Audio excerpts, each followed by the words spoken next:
അസ്സലാമു അലൈക്കും വറഹ്മത്തുള്ളാഹി വബറകാതുഹു. അൽഹംദുലില്ലാഹി റബ്ബിൽ ആലമീൻ വസ്സലാത്തു വസ്സലാമു അലാ അഷ്റഫിൽ മുർസലീൻ വഅലാ ആലിഹി വസ്ഹബിഹിൽ ഫായിസീന ബിറിദല്ലാഹ് യാ ഇബാദല്ലാഹ് ഇത്തഖുല്ലാഹ്.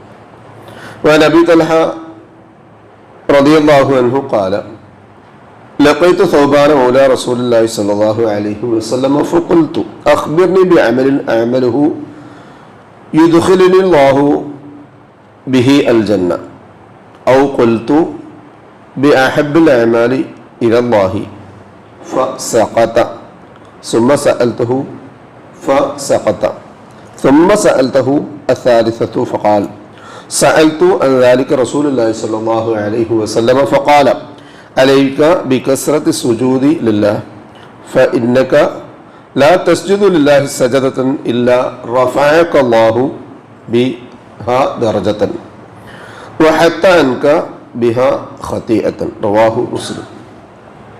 സഹോദരങ്ങളെ, അള്ളാഹുവിനെ സൂക്ഷിക്കണമെന്ന് എന്നെയും നിങ്ങളെയും സഗൗരവം ഓർമ്മപ്പെടുത്തുകയാണ്. അള്ളാഹു സുബ്ഹാനഹു വ തആല നമ്മെ മുത്തഖീകളിൽ ഉൾപ്പെടുത്തി അനുഗ്രഹിക്കട്ടെ. ആമീൻ. റസൂലുള്ളാഹി സ്വല്ലല്ലാഹു അലൈഹി വസല്ലമയുടെ മൗലയായ സൗബാൻ റളിയല്ലാഹു അൻഹുവിനോട് മഅദിൻ ബിൻ അബീ ത്വൽഹ റളിയല്ലാഹു അൻഹു ചോദിക്കുന്ന ഒരു ചോദ്യവും അതുമായി ബന്ധപ്പെട്ടൊരു സംഭവമാണ് ഇമാം മുസ്ലിം റഹ്മത്തുള്ളാഹി അലൈഹി രേഖപ്പെടുത്തുന്ന അദ്ദേഹത്തിന്റെ സ്വഹീഹ് മുസ്ലിമിലെ 488-ാമത്തെ ഹദീസിലുള്ളത് ഞാൻ നിങ്ങളെ കേൾപ്പിക്കേണ്ടായത്. ആ സംഭവം ഇങ്ങനെയാണ്. അബീ തൽഹ റളിയല്ലാഹു അൻഹു സൗബാൻ റളിയല്ലാഹു അൻഹുവിന്റെ അരികിൽ ചെന്നുകൊണ്ട് ചോദിക്കുകയാണ്, അഖ്ബിർനി ബിഅമലിൻ അഅമലുഹു, എനിക്ക് പ്രവർത്തിക്കാനുള്ള ഒരു അമൽ നിങ്ങൾ പറഞ്ഞു തരിക, യുദ്ഖിലുനി അല്ലാഹു ബിഹി അൽ ജന്ന, അതുവഴി അള്ളാഹു എന്നെ സ്വർഗത്തിലാക്കുകയും വേണം. ഔ ഖുൽതു, അല്ലെങ്കിൽ ഞാൻ ഇങ്ങനെ പറഞ്ഞു, ബിഅഹബ്ബിൽ അഅമാലി ഇലല്ലാഹ്, അള്ളാഹുവിന് ഏറ്റവും പ്രിയങ്കരമായ പ്രവർത്തനങ്ങൾ ഏതൊക്കെയാണ്? ഫസഖത, അപ്പോൾ സൗബാൻ റളിയല്ലാഹു അൻഹു നിശബ്ദനായി, ഒന്നും പറഞ്ഞില്ല, മിണ്ടാതെ ഒന്നു. അപ്പോൾ അബൂ തൽഹ റളിയല്ലാഹു അൻഹു ആ ചോദ്യം 2-3 പ്രാവശ്യം ആവർത്തിച്ചതിന് ശേഷം പിന്നീട് അദ്ദേഹം പറയുകയുണ്ടായി. ആര്? സൗബാൻ റളിയല്ലാഹു അൻഹു. ഫഖാല സഅൽതു അൻ ദാലിക റസൂലുള്ളാഹി സ്വല്ലല്ലാഹു അലൈഹി വസല്ലം, ഈ വിഷയ സംബന്ധമായിട്ട് എനിക്കൊന്നും അറിയില്ല. ഞാൻ റസൂലുള്ളാഹി സ്വല്ലല്ലാഹു അലൈഹി വസല്ലമയുടെ പരിചാരകനാണ്, കൂടെ നടക്കുന്നു എങ്കിൽ പോലും ആധികാരികമായിട്ട് അള്ളാഹുവിന് ഇഷ്ടപ്പെടുന്നതും അവൻ സ്വർഗത്തിൽ പ്രവേശിപ്പിക്കുന്നതുമായ ഒരു അമൽ ഏതാണെന്ന് ചോദിച്ചാൽ ഒറ്റവാക്കിനാൽ മറുപടി പറയാൻ മാത്രമുള്ള അറിവ് എനിക്കില്ല. അത് പറയേണ്ടത് അള്ളാഹുവിന്റെ റസൂൽ സല്ലല്ലാഹു അലൈഹി വസല്ലമയാണ്. അതുകൊണ്ട് ഞാൻ എന്ത് ചെയ്തു, ഈ വിഷയം റസൂൽ കരീം സല്ലല്ലാഹു അലൈഹി വസല്ലമയുടെ ഹദറത്തിൽ ചെന്ന് ബോധ്യപ്പെടുത്തി. അപ്പൊ റസൂൽ പറഞ്ഞു, അലൈക ബികസ്റത്തി സുജൂദി ലില്ലാഹ്, അതിന് നീ അള്ളാഹുവിലേക്ക് കൂടുതൽ സുജൂദ് ചെയ്യുക. നമ്മളൊക്കെ സുജൂദ് ചെയ്യുന്ന ആൾക്കാരാണ്. ആ സുജൂദിന്റെ സവിശേഷത എന്താ? ഫഇന്നക ലാ തസ്ജുദു ലില്ലാഹി സജദതൻ, നീ അള്ളാഹുവിന് ഒരൊറ്റ സുജൂദ് ചെയ്യുന്നില്ല, ഒരു സുജൂദ് ചെയ്യുന്നില്ല. എങ്ങനെയല്ലാതെ? ഇല്ലാ റഫഅക അല്ലാഹു ബിഹാ ദർജതൻ, അതുവഴി അള്ളാഹു നിന്നെ ഒരു ദർജ ഏറ്റിയിട്ടല്ലാതെ. അപ്പൊ 2 റക്അത്ത് നിസ്കരിക്കാൻ വളരെ സിമ്പിൾ ആണല്ലോ.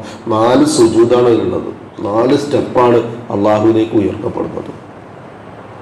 വഹത്ത അൻക ബിഹാ ഖതീഅതൻ, അതുവഴി നിന്നിൽ നിന്ന് അല്ലാഹു സുബ്ഹാനഹു വ തആല തെറ്റുകൾ മായ്ച്ചു കളയുകയും ചെയ്യും.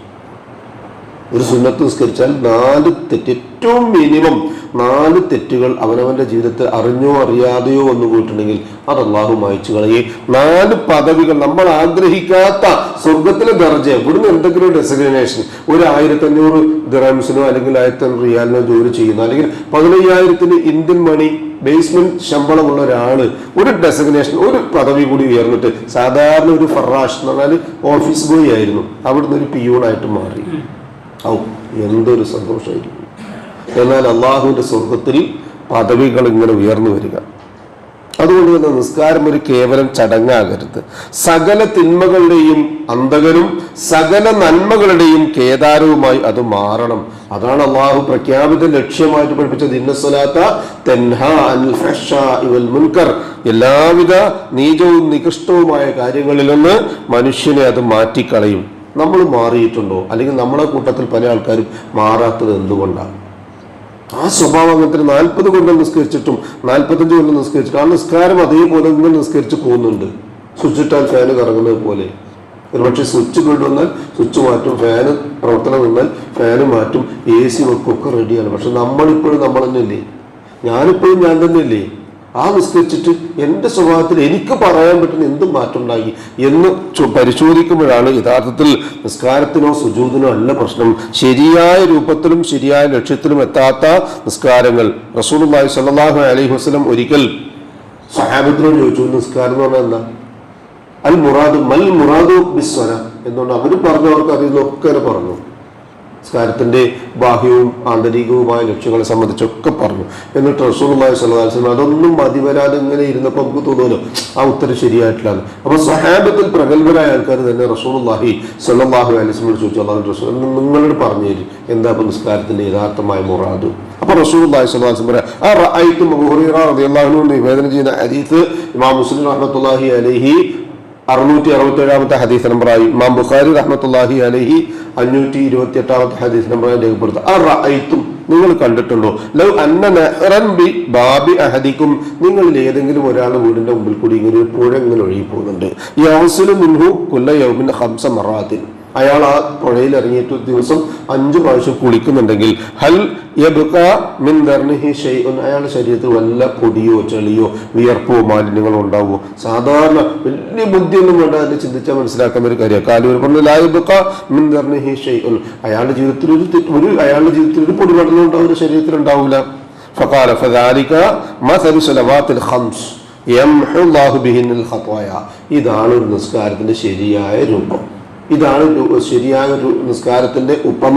അയാളുടെ ജീവിതത്തിൽ ഇല്ലാത്തതുപോലെ തന്നെ അല്ലാഹു സുബ്ഹാനഹു തആല അയാളുടെ ജീവിതത്തിലെ തെറ്റുകുറ്റങ്ങൾ മായ്ച്ചു കളയുകയും ചെയ്യും. സഹോദരന്മാരെ, നമ്മളിൽ ബഹുഭൂരിഭാഗം ആളുകളും 5 വക്ത് കൃത്യമായി നിസ്കരിക്കുന്ന ആൾക്കാരാണ്, കൃത്യമായി ജമാഅത്ത് നിസ്കരിക്കുന്ന ആൾക്കാരാണ്. എന്നിട്ടും നിസ്കാരത്തിൽ സ്വഭാവത്തിൽ യാതൊരു വ്യത്യാസമില്ല. നുണ പറയുന്നവൻ പറഞ്ഞുകൊണ്ടേയിരിക്കുന്നു, കളവ് പറയുന്നവൻ പറഞ്ഞുകൊണ്ടിരിക്കുന്നു, അതുപോലെ തന്നെ ഏഷണി പറയുന്നവൻ, പരദൂഷണം പറയുന്നവൻ, ഗീബത്ത് പറയുന്നവൻ, നമീമത്ത് പറയുന്നവൻ, അതിനേക്കാൾ അപ്പുറത്ത് തെറി പറയുന്ന ആൾക്കാർ വരില്ല നമ്മുടെ കൂട്ടത്തിൽ. കർമ്മത്തിലോ കളവ്, ചതി, വഞ്ചന തുടങ്ങി നീണ്ട നിര, ഇപ്പോഴും യാതൊരു കുറവുമില്ല. ധാർമ്മിക രംഗത്ത് സ്വകാര്യ ജീവിതത്തിൽ വളരെ മോശമായി ജീവിക്കുന്ന ആൾക്കാർ, സദാചാരത്തിൽ പല പ്രശ്നങ്ങളുള്ള ആൾക്കാർ, ആന്തരികവും ബാഹ്യവുമായി ശുദ്ധിയില്ലാത്ത ആൾക്കാർ. ഞാൻ അവസാനിപ്പിക്കാം. പരിശുദ്ധ ഖുർആനിലെ 88-ാമത്തെ സൂറത്ത് ഞാൻ ഇങ്ങനെ ഓതുമ്പോൾ എൻ്റെ കൂടെ തന്നെ മനസ്സിൽ വന്ന മതികൾ ഹൽ അതാക ഹദീസുൽ ഖാശിയ വുജൂഹു യൗമയിദിൻ ഖാശിയ ആമിലത്തുൻ നാസിബ, പണിയെടുത്ത് ക്ഷീണിച്ചവർ, തസ്ലാ നാറൻ ഹാമിയ, നരകത്തിലേക്കാണ് പോകാനുള്ളത്. നിസ്കരിച്ചവരാണ്, മറ്റു ഇബാദത്തുകൾ ചെയ്തവരാണ്, എന്നിട്ട് എങ്ങോട്ടാ പോക്ക് പറഞ്ഞാൽ അതിൻ്റെ ലക്ഷ്യം മറന്നുകൊണ്ടുള്ള വെറും കേവലമായ ചടങ്ങുകൾ മാത്രമായി മാറുന്നു. എങ്കിൽ ആ നിസ്കാരത്തിൻ്റെ കുഴപ്പം കൊണ്ടല്ല, നിസ്കരിക്കുന്നവൻ്റെ കുഴപ്പമാണ് എന്ന് മനസ്സിലാക്കി നിസ്കാരം അതിൻ്റെ കൃത്യമായ രൂപത്തിൽ ആന്തരികവും ബാഹ്യവുമായ വെടുപ്പിന് വേണ്ടിയാണ് അള്ളാഹു നിശ്ചയിച്ചിട്ടുള്ളത്. ആ രൂപത്തിൽ നിർവഹിക്കുവാൻ അള്ളാഹു സുബ്ഹാനഹു വ തആല നമുക്ക് ഏവർക്കും തൗഫീഖ് നൽകി അനുഗ്രഹിക്കട്ടെ. അതിന് വിഘാതമായി തീരുന്ന എല്ലാവിധ പ്രതിബന്ധങ്ങളും തടസ്സങ്ങളും മാറ്റിവെച്ച് നിയ്യത്ത് മുതൽ സലാം വരെയുള്ള എല്ലാ കാര്യങ്ങളും വളരെ കൃത്യതയും അനുധാവനപൂർവ്വമായി നിർവഹിക്കുവാൻ ആവശ്യമായ തൗഫീഖ് അള്ളാഹു സുബ്ഹാനഹു വ തആല നമുക്ക് ഏവർക്കും നൽകി അനുഗ്രഹിക്കട്ടെ. നമസ്കാരത്തിലുണ്ടാകുന്ന എല്ലാവിധ പാകപ്പിഴവുകളും അള്ളാഹു പരിഹരിച്ച് മാപ്പാക്കി പുറത്ത് നമുക്ക് അതിന്റെ പരിഹാരം നല്ല രൂപത്തിൽ നിർവഹിക്കുവാനുള്ള തൗഫീഖ് നൽകി അനുഗ്രഹിക്കട്ടെ. മനുഷ്യ സഹജമായി വന്നു പോകുന്ന എല്ലാ വീഴ്ചകളും അള്ളാഹു പരിഹരിക്കുകയും മാപ്പാക്കുകയും മറച്ചു വെക്കുകയും ചെയ്ത് നമ്മെ അനുഗ്രഹിക്കട്ടെ. നാളെ പാരത്രികമായ ലോകത്ത് അവ മുഴുവനും അള്ളാഹു രഹസ്യമായി തന്നെ സൂക്ഷിക്കുന്ന അവന്റെ രഹസ്യ സമ്പാദത്തിലേക്ക് മാറ്റിവെച്ച് നമ്മെ രക്ഷപ്പെടുത്തട്ടെ. അവയ്ക്ക് പകരം നന്മകൾ ചെയ്യാൻ അള്ളാഹു നമ്മെ തൗഫീഖ് നൽകി അനുഗ്രഹിക്കട്ടെ. നമ്മിൽ നിന്ന് മരണപ്പെട്ടവർക്ക് അള്ളാഹു മഗ്ഫിറത്തും മർഹമത്തും നൽകി അനുഗ്രഹിക്കട്ടെ. അവരുടെ ബർസഖിയായ ജീവിതം അള്ളാഹു റാഹത്താക്കി കൊടുക്കട്ടെ. ജീവിച്ചിരിക്കുന്നവരിൽ രോഗികളായി വീടുകളിലും ആശുപത്രികളിലും ഈ മജ്ലിസിലുമുള്ള മുഴുവൻ രോഗികളായ ആളുകൾക്കും ഷാഫിയായ റബ്ബ് ആജിലും കാമിലുമായ ശിഫയും സമാധാനവും ആഫിയത്തും ദീർഘായുസ്സും നൽകി അനുഗ്രഹിക്കട്ടെ. അവനവന്റെ കാര്യങ്ങൾ നിർവഹിക്കുവാൻ ആവശ്യമായ സിഹത്തും താഖത്തും ആഫിയത്തും അള്ളാഹു മരണം വരെ നിലനിർത്തി തന്നു നമ്മെ അനുഗ്രഹിക്കട്ടെ. ഉപജീവനത്തിൽ അള്ളാഹു ബറക്കത്ത് ചൊരിഞ്ഞ് നമ്മെ നമ്മുടെ കുടുംബത്തെയും അനുഗ്രഹിക്കട്ടെ. ദുആ കൊണ്ട് വസിയത്ത് ചെയ്തവരുടെ നല്ല മുറാദുകൾ അള്ളാഹു എത്രയും പെട്ടെന്ന് ഹാസിലാക്കുകയും പ്രയാസങ്ങളും ബുദ്ധിമുട്ടുകളും അവരുടെയും നമ്മുടെയും അള്ളാഹു എളുപ്പമാക്കി അവരെയും നമ്മയും അനുഗ്രഹിക്കുകയും ചെയ്യട്ടെ. ഈമാനും ഇഖ്ലാസും തഖ്വയും ഖുശൂഉമുള്ള മുത്തഖീകളായി ജീവിക്കുവാനും മരണസമയത്ത് അഫ്ദലു ദിക്ർ ലാ ഇലാഹ ഇല്ലല്ലാഹ് എന്ന കലിമ പറഞ്ഞുകൊണ്ട് കണ്ണടയ്ക്കാനും അള്ളാഹു നമുക്ക് ഏവർക്കും തൗഫീഖ് നൽകി അനുഗ്രഹിക്കട്ടെ. ജന്നാത്തുൽ ഫിർദൗസിന്റെ ഉടമകളായ അമ്പിയാക്കളും മുർസലുകളും ഔലിയാക്കളും സലഫുസ്സാലികളും സിദ്ദീഖുകളും ശുഹദാക്കളുമുള്ള സ്വർഗ്ഗത്തിൽ പ്രവേശിക്കാൻ സാധുക്കളായ നമ്മുടെ മാതാപിതാക്കൾക്കും നമുക്കും കൂട്ടുകുടുംബങ്ങൾക്കും സന്താന പരമ്പരകൾക്കും അള്ളാഹു തൗഫീഖ് നൽകി അനുഗ്രഹിക്കട്ടെ.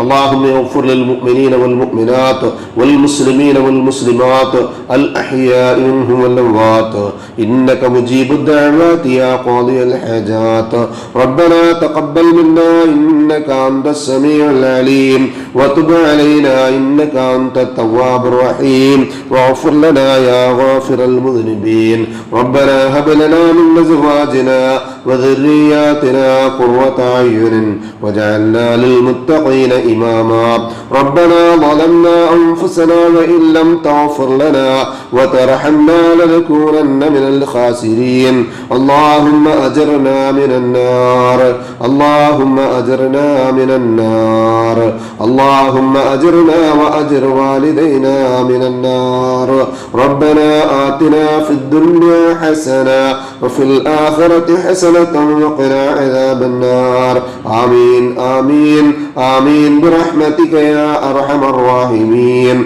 سبحان ربك رب العزة عما يصفون وسلام على المرسلين والحمد لله رب العالمين سبحانك اللهم وبحمدك أشهد أن لا إله إلا أنت أستغفرك وأتوب إليك السلام عليكم ورحمة الله وبركاته.